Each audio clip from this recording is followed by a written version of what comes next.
prioritized heavily, and that makes sense. Obviously, Echo build on Catherine, just it's impossible to block unless you go for a jungler who needs to build Crucible.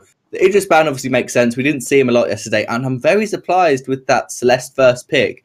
It's something we saw a little bit yesterday in Europe, but I am very surprised with that. And obviously, Scarf to counter is because if they don't first pick Scarf, it is going to be banned away. And I'd expect a Black Feather ban now, because if they don't, then it's going to be Scarf Black Feather picked up, and that's a really good counter to Celeste. Definitely, but we know Bim on the side of J3X Inferno, he plays a very mean Taka, and Taka, as we all know, is a very reliable counter into that of Celeste. If you can kiten over those core collapses, and you can just change your position every now and then with your Etsuretsu and your Kaku to just get away, and you can almost immediately burst that of Celeste down. However, we do see Glaive coming out for the side, or rather the ban of Glaive coming out for the side of Impunity in return for that cruel ban down, and of course a Grace being picked up for the side of J3X Inferno. Yeah, I'm surprised with the Grace pick. It does make sense. Grace, probably the strongest captain, I feel. But it does leave Blackfeather, Lance, Lyra, two of those heroes open to be picked. And obviously, I know I was talking about Blackfeather a lot, but he's really good at evading CC and diving onto a backline mage, which both teams have got. And you almost always see if Celeste is picked, Blackfeather's banned, or if you ban Blackfeather, that implies you want to pick Celeste or even a Scarf. Of course, you said Taka could work, so that could be the thing they decide to go for. Roam Lance, and they're going to go for the Kestrel Celeste comp. So this is a jungle Celeste, definitely, and a lane weapon Kestrel. This comp is known for being fantastic at taking objectives, especially Kraken at 15 minutes. It just melts immediately. And I think, as you said, Taka would just be fantastic against both these heroes. It's a comfort pick. It's a counter pick. I think it makes perfect sense. Yep, definitely. I mean, Taka would be the hero to go to at this point in time for draft, since, the side of Impunity, they have very, very squishy heroes, and their only wall in front would be that of Quarter4 on that of Lance. Problem with that is, picking up two squishies and then opening Taka to your enemies would mean that they can easily pick that up. They can bypass your Gideon Wall, your Impale. However, the side of J3X Inferno will actually settle for that Vox. That is very interesting. I did not expect Vox at all. I don't think that's a very smart draft pick, personally. I think Vox against Kestrel is decent. If you get in range as a Vox, you can do a lot of damage against Kestrel, but Kestrel out damages you with basics and obviously with glimmer shots. So Vox is going to be taking a lot of poke from Kestrel, and they've only really got Scarf to try and counteract the poke from Celeste and Kestrel. So I think it's definitely I have to put the advantage on Celeste and Kestrel, because they will siege turrets incredibly quickly. Vox hasn't got the quickest clear speed, so if Scarf's stuck in jungle and Celeste has rotated up to lane, that will be really hard for Vox to defend the turrets. Yep, I must agree with you. It's a rather strange and peculiar draft coming up from the side of J3X Inferno. However, I just think that they want to play heroes that they are very, very comfortable on, and probably iBaby is just not very comfortable putting that Scarf into that of lane, and thus Bim is placed on that Scarf. However, I personally think, competition at this level, like I said before, you really need to expand that of hero pool. However, coming to this game itself, we are jumping into the Halcyon Fold at this point in time. Quarter4 once again picking up the Dragon Blood contract as with yesterday. So we will be expecting Impunity going for very aggressive maneuvers in that of the early game.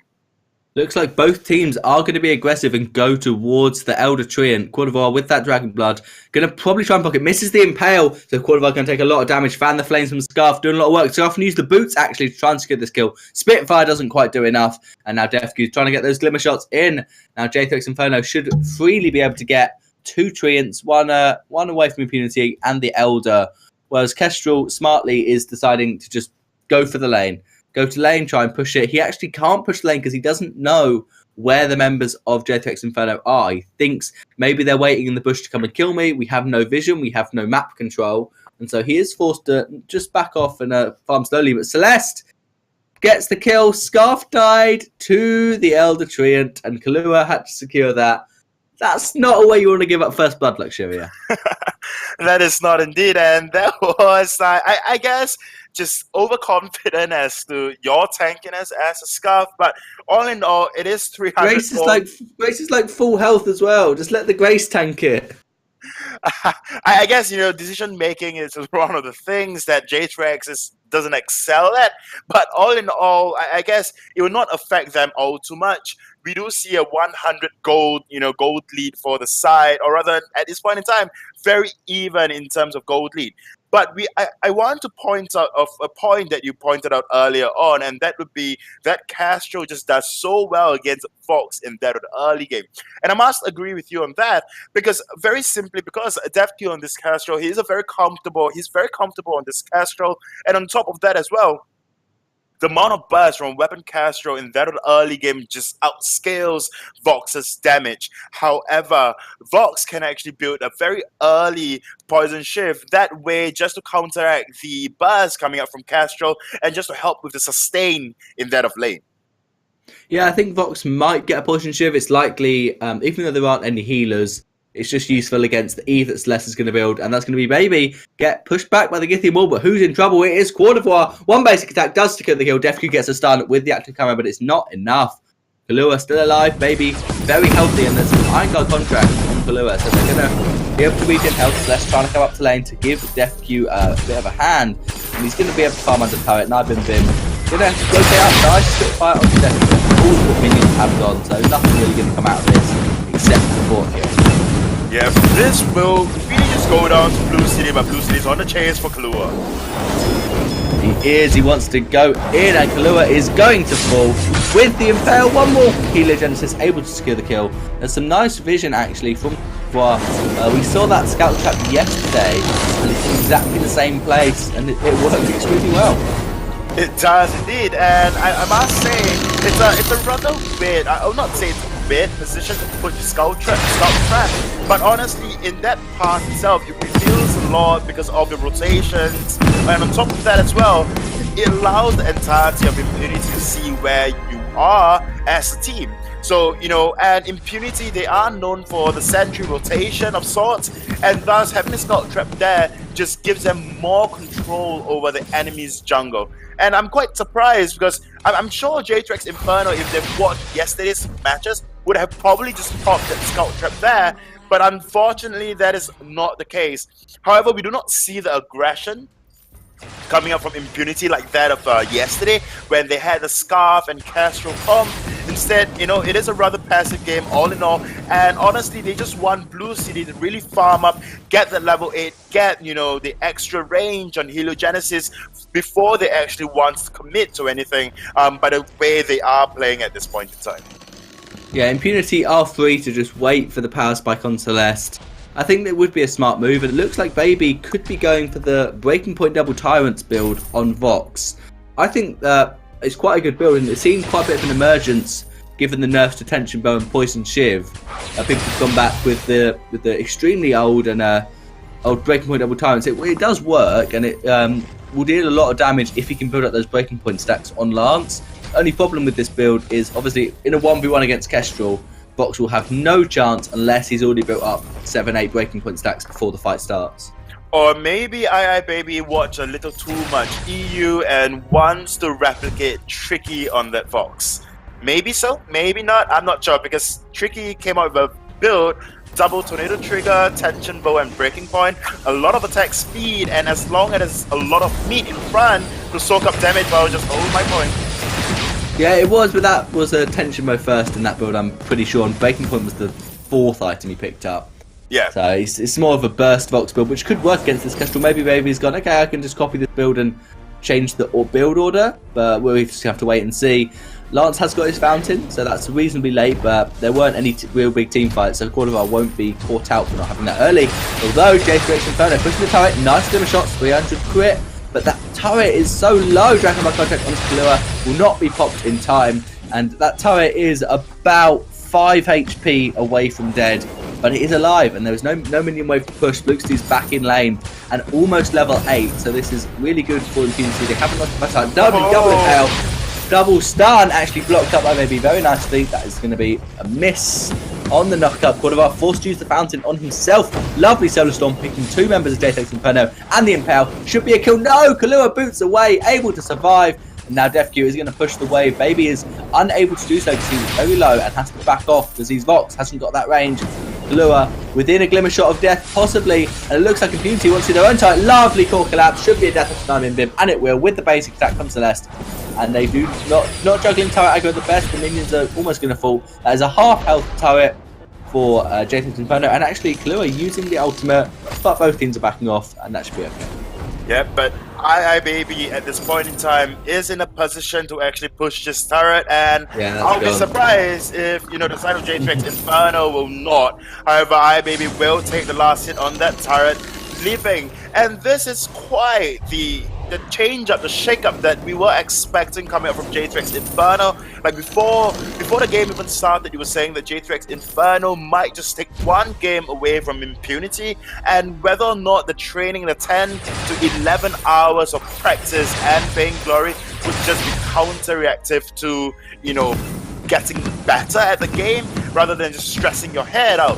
So in this particular case, we usually would see Impunity being the aggressors, going very aggressively, taking up the first objective in terms of the turret, and then going for that sentry rotation afterwards. But however, at this point in time, we are seeing Impunity really struggling going up against J3X Inferno and Kahlua on this race. Yep, gonna go in. Kahlua just getting a little bit of damage. Lux is actually very low from the poke from Scarf and obviously that engage from Kahlua. It looks like J3X Inferno could go for a gold mine, and that is probably what they're going to start up. There was no healing tree now. It has just spawned, so that will be contested by both teams. Celeste has a Helio on it, and it'll probably be secured by Scarf. Yeah, Lux be forced to back off. Impale misses, and this could be the engage for J3X Inferno. Good damage from Baby. He's already on 6 breaking point stacks. And it looks like they're going to start the gold mine. I doubt there'll be any contest apart from maybe a blind Solar Storm into blind 1-shot 1-kill to provide vision. But there's a ton of steal just from range. So J3X Inferno needs to be extremely careful. Celeste, Helio, 1-shot, misses, nice dodge, and that is going to be secured by Scarf actually. Lance picked up a Crucible while he was shopping, and Scarf gets the gold mine. Nothing in the end happens, and Crucible actually finished on Kahlua as well, so that's really important to block the Impale. If you block the Impale, they'll miss the core collapse, and then your Vox can really get onto the back line. Kestrel with the Tornado Trigger second item. Normally you see Tyrants, but it's a reasonably good item. Yeah, I guess you get your glimmer shots up a little faster, you have, a little more attack speed, and that will help you in the long run, the longer run at least. But all in all, we are seeing Baby on this Vox, and he's just going back onto the very old build of Vox, and that would be Breaking Point into Double Tyrant's Monaco, like you mentioned earlier on. And at this point in time in the game, it is working relatively well for the side of J3X Inferno. We do not see a lot of Vox at this point in time because of the nerves that Vox took indirectly and directly on the previous patch, and of course this patch as well. So Baby, just changing up the builds and going for this build, I guess all in all, it is fair play, and it's very good play, in fact, coming out for the side of J3X Inferno, being able to adapt to the meta and just being able to outscale the entirety of Impunity because of this build. There's going to be some good damage onto Baby. There's the wait for it. Going to go out and connect. Kahlua is going to fall over. DefQ gets the kill. Celeste actually secures that one onto Baby. Now Nibin Bim trying to 1v3. Quarterbar going in. Going to Impale actually be blocked. 1-shot does connect, but Githimore was not necessary, and Nibin Bim using his healing flask is going back towards the shot, but not going to pick anything up. He's going to dodge the Impale, but cannot dodge the core collapse. So much damage. One more basic attack is not going to quite, but the Helio will, and that is a delayed ace for Impunity. Nice space of Nibin Bim to make sure they don't get the regen, and Impunity needs to be careful because they're very low. Scout Trap doesn't quite pick up DefQ, and they're actually not going to get anything from that delayed ace. They're just going to back off. Yep, and this is the problem earlier on. It's that Nibin just, went into the fight a little too late, and that was the problem because Kahlua was just up front taking up too much damage than he should. Alright, Baby. Speaking of damage, Baby's going to take a lot of it. He's going to block the core catch, but it will not be enough. Supernova. Too much damage. Baby out of position, trying to push the wave. And this could be a tier 1 turret for Impunity. They've got the minions coming deathly slowly, and they probably are going to be able to boost it. Actually blocking for the minions. That's not the smartest play. Now DefQ onto the turret. That will fall easily. Solar Storm, massive damage, half health of Nibin Bim. Some good glimmer shots onto Kahlua for poke, and Quartervoir pushes that Spitfire away. Impunity do manage to secure the tier 1 turret finally. Yeah, I mean, all in all, Impunity from the start of the game had that kill advantage, but J3X Inferno in the initial part of the game just played a little better in terms of just objective taking and objective control. They took the gold mine, they took the first turret away from Impunity, but even then they did not have that gold lead that Impunity had. Throughout from minute 1 to now, it is quite even all in all, and Impunity, whoa! Lance gets the gold mine, 1 shot 1 kill, doesn't quite do enough, but Quart d'Ivoire with the steal, and that does just stretch out the gold lead that Impunity have got up to about 2.5k, which is reasonable. That's about it's almost a tier 3 item, but obviously it's split between all three members of J3X Inferno, so not massive, definitely not insurmountable. But Celeste has got 3 damage items, whereas neither of them has only got 2. And similarly, Kestrel's got 3, Vox has got 2. So this is the time for Impunity to fight. If they let the match delay anymore, that's a triple impale by Quart d'Ivoire to get the Immortal just to push Baby back. He's going to boots away out of the Claptrap as well, being channeled, and he's going to go on to Blue to do lots of damage. And the wait for it does come out onto Quart d'Ivoire, not doing too much. Nice damage from Baby. Not got many breaking point stacks though. DefQ trying to clear the way as Healing is coming down. Supernova not quite going to hit anyone. That's a lovely 1 shot 1 kill, and Solar Storm. Bluesty is so low. Kalua not quite able to do enough. I've been once again full health in this team fight. Hasn't even got an even harvest. In fact, I was wrong. Navimir only has 1 tier 3 item, whereas Celeste has 3 Luxuria, and that is a fight for win for Impunity. That is definitely an Impunity. Will be going for the Sentry at this point in time just to push their control a little more, and in that case, we saw Naibimim just did not partake in the fight whatsoever, and on top of that as well, he just do not have the damage that Celeste has. Like you mentioned, Naibimim has got 1 tier 3 item, whereas Celeste has got full 3 tier 3 items, and that was spell doom. Because I mean, looking at CS overall, Blue City, it's kind of even all in all, but it's just that Blue City has got 7 kills under his belt and thus able to pick up, you know, just more items as compared to Naibimim on that Scarf. So what J3X can do at this point in time is stop forcing fights, and instead, rather than forcing fights, maybe try to just turtle up a little bit, farm up for Naibimim, and then take a fight after Naibimim gets at least the Eve of Harvest, if not then Clockwork, if they need to. Yeah, looks like Baby wants to get a bit of poke down, and J3X Inferno, despite what you were suggesting, look like they do want to engage. There is no need for them to fight until 15 minutes when Kraken spawns. Then they kind of get forced to get a flare on Kraken and check if the enemy's doing it. Then you have to contest, you have to try and kill them. But for now, they can just secure their farm and wait. But it looks like Impunity are going to try and push the issue. Looks to level 12, and they're going to go in. That's an interesting play from Celeste. A little bit of lag possibly. And yeah, the Impunity really want to fight, but J3X Inferno don't look like they are in the position to do so. Obviously, Navimim has now got 2 items, which is slightly better, but he's still not infused, whereas Vuxty is. DefQ, 4 full damage items. Vox has 3 and not quite got an Aegis.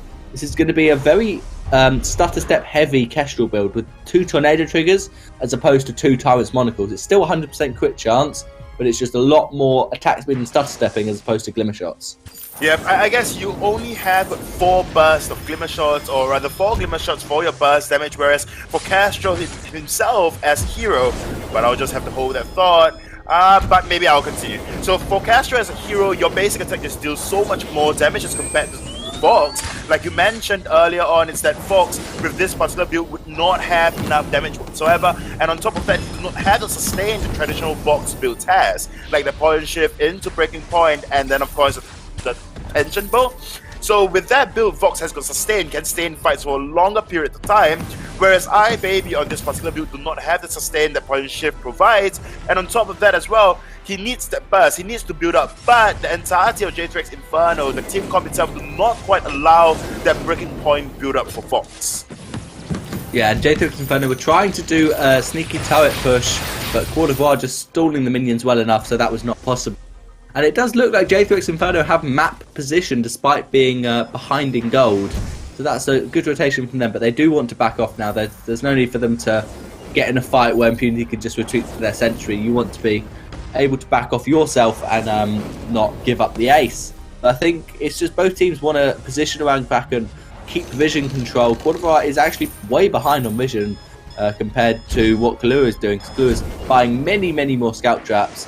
Both teams just don't want to fight. Scarf just farming up, which, as you said, Scarf needs to do to get to get level with this Celeste.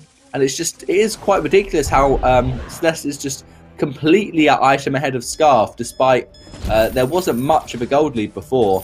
And now Impunity are doing the exact same rotation that J3X and Inferno were doing. This time, J3X not pausing home, they want to fight. And there's going to be some nice Spitfires. Not quite going to Steph. Kahlua taking a lot of poke. There's the Goop. There's Dragon's Breath of Diving Bib with no broken myth stacks. Very interesting decision. And he's going to take a lot of poke from Bluxty and FQ. And that is going to be Kahlua going down to the Solar Storm. Maybe building up 8 breaking point stacks, blocks the Impale. And now it's 1v3. Nah, not enough. Glimmer Shot picks up the kill. That is an ace for Impunity.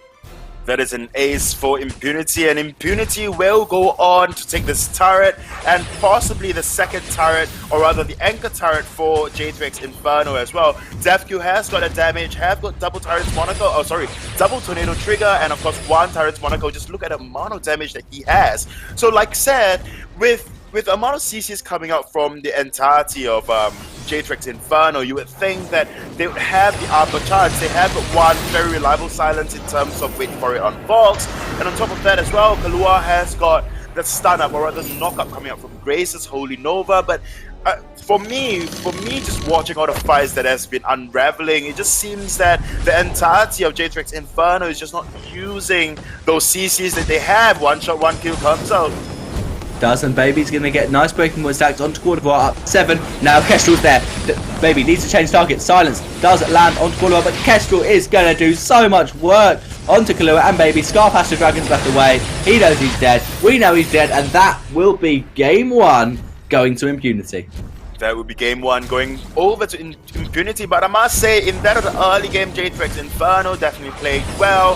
They pushed their objective, but they just do not have the rotation, they don't have the macros like that of Impunity. The moment Impunity found a loophole for them to hold on to, they hung on to it, and they immediately just posed the comeback. From minute 1 to the end, we saw Impunity have got that kill advantage, but the goal was rather even. Even when J3X Inferno took the first gold mine, it's 400 gold to each member, and on top of that as well, the first turret, that's an additional, that's basically 600 gold to each member, and yeah, the gold difference was just even. And that is really just down because Impunity just played so well in terms of their macro